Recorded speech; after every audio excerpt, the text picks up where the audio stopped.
In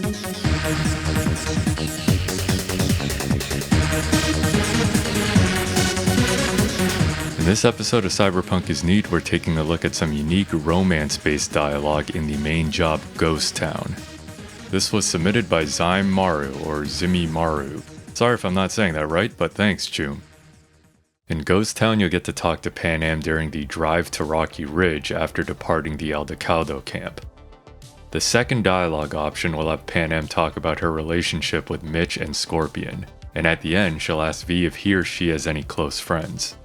Normally you only have two options, but if you have romanced Judy before this mission, then there will be another dialogue choice.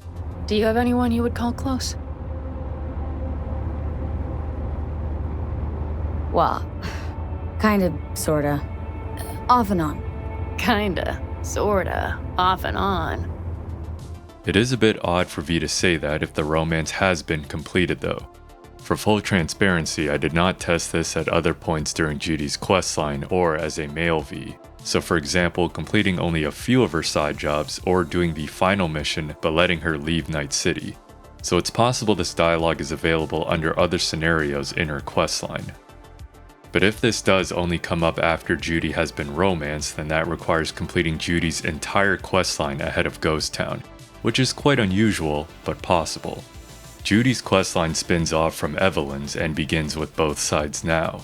You don't actually have to finish the Voodoo Boy stuff to unlock the Judy quests.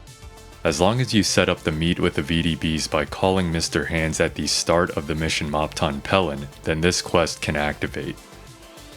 At some point, Judy will text you asking if you found the VDBs yet, and depending on how far you are in those quests, you can respond accordingly. As long as you get that text, then the ball should be rolling on Judy's stuff. But anyways, what makes this interaction interesting is that it's only used for Judy. The other two romances simply can't be unlocked at this point. River gets introduced in I Fought the Law, which doesn't unlock until after Life During Wartime. Carrie gets introduced in Act 3, so it's impossible to meet him ahead of this mission. Therefore, this dialogue is reserved for this very specific scenario. And that's what I call neat.